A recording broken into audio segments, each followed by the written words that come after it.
be a whole lot that Hank Brennan did really well in this case. There's just not. He really made me want a ham sandwich.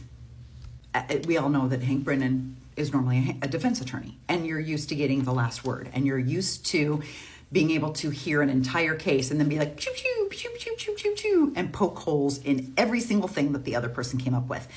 And it was reversed this time, and I think that freaked Hank out. Like, he just didn't know how to manage this process. Never mind that he was dealt a shit hand to start with. This never should have been a second trial. It never should have even been a first trial. When you're handed a smelly pile of shit on a dirty dinner plate, what are you gonna do with it? You're gonna have to force feed this to the American public. And that's what Hank was up against. So whether he's a good attorney or not, I don't know, because this case was so dog shit to begin with. And I think back to Dr. Welcher's testimony and how he sat there so smug and he just argued with Alessi, being like, well, I'm an expert and I know what I'm talking about. And of course I know this. And he was basically like, well, I'm an engineer. Anything's possible. I could put the Lexus into outer space if I needed to. Like, anything's possible. Yeah, anything's possible, except for the fact that John O'Keefe got hit by a car that night. Like, that is not possible. And it took two people from ARCA, it took Dr. Russell, and it took Dr. LaPosada to tell us that. And at this point, I don't know how any member of that jury sees it any different. The other three, so Wolf, Russell, and LaPosada, they did chip away pretty effectively. Like, if we didn't see Dr. Rentschler, I probably would have still been okay. I would have had enough reasonable doubt to say she's not guilty. But bringing Rentschler in, even though he's not allowed to watch everybody else's testimony, you just know that he's probably thinking in his head, this guy probably beat up Wolf, who is a smart young man who doesn't deserve to be beat up on the stand. There were also two older women, veteran in their career, but that people might see as a little meek and mild, and no doubt that he bullied them. And I think Rentschler came in and was ready to rip off his shirt, show the Superman emblem underneath, because he was gonna fucking fight for all of them. And it showed. The back and forth, the cattiness, the just, and I was shocked that Rentschler was allowed to talk as much as he did. Like when Hank says, why don't you know exactly where the body was positioned? And Rentschler's like, nobody does, because it was never documented on anything. Nobody has any idea because it wasn't properly investigated. And then Hank goes, back to my question. I wasn't asking about nobody. I was asking about you. Well, gee, Hank, don't you think the jury just fucking heard that whole thing? Like, it's out there, dude. There's no reining it back in. The facts are the facts. Nobody knows exactly where John's body came to land. And certainly nobody from the Commonwealth can explain or is willing to find out the truth in order to explain how John's body ended up in the lawn by the flagpole. We all know that there were other options that the Commonwealth didn't explore. They hung on to this. He got hit by a car. The car threw him 10 to 20 feet into the lawn. He hit his head somewhere along the way. His phone landed underneath him. And magically, after being out there for 6 hours in a blizzard, he got neither hypothermia or frostbite. He managed to do it all without breaking a bone or having a single bruise on that beautiful 6'3", 200-pound torso. Didn't even need to come in with his own evidence. He was just able to say, please look at this video of Dr. Welcher. Do you see what I see? Here's a great example.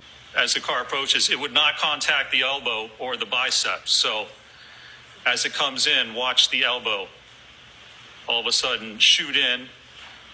Surrogate turns his arm in and then leans against the light cover. So this is not indicative of someone standing there and having a car back into their arm. Dumb fuck who claims to be an expert throw his arm out there and rub himself up against the taillight so he could get some paint on his arm. I didn't realize it until we saw it from that view, how absolutely comically bad that was. He also had this is a still shot from one of his slides, but he took John's arm, and what he did was he added the arrows, like these kind of go slightly down, these go up at an angle, this one, like look at here, this one goes that way, these go this way, this one's the standing still. And the idea is Dr. Welcher tried to convince us that as the car drove past the arm, it like somehow like scraped up against it, like he rubbed up against it. And the shards of glass that were still remaining in the taillight cut his arm as it went past him. But these are all going different directions. In order for the arm to be at 90 degrees, you would see there's some going down, some going up, some going diagonal. In order for all of these to even sort of be resembled to be going in the same direction, his arm would have to go straight down. If you lowered his arm straight down, you would see all of these arrows kind of all go in the same direction. In order for this to be from tail light, John's arm would have had to have been straight up and down vertical in order for all of these cuts to go in the same direction, which means his arm would have been at his side and it would have been a body blow. And then this is perhaps like, I think, and he has a video of this, like go back and watch. He does this video, he does it in slow motion. But this is my favorite bit of evidence here because you see this is post hit. So the arm is hit, the arm swings around and starts to pirouette. There you go, Paul, you win. But see how the taillight goes back here? So as the vehicle goes back, those taillights are falling off further and further back down the road. I used this photo in a video from a few days ago, and this was the 24-mile-an-hour impact on the real body.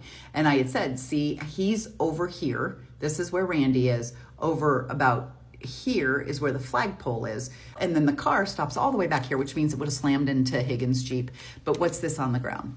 Oh, look. There's taillight. Look, there's taillight there, and there's taillight over here. The taillight would have ended up like toward the end of the drive, like closer to the mailbox than it would have near John's body, which proves that all of this taillight that was all found down in here was all planted, because if this black line is basically where the contact would have taken place and John would have ended up over here by the flagpole, according to everything we've seen from that 24-mile-an-hour test, the taillight would have been back here someplace, right in front of Higgins. Higgins' Jeep was parked right here, right where I am. Right here was where Higgins' Jeep was. So there isn't any way she hits John at that black line, dead stops, because she didn't. She kept rolling. According to the key cycles and the key cycle data, she kept going in reverse. That means all the taillight pieces would have been here. Not a single one of them would have been all the way over here. This is where Canton Police and MSP photographed as finding them. Sorry, Hank, I think this is over. If he didn't get hit, you must have quit. And I cannot wait to see Jackson's closing arguments because I think he's going to drive this all the way home.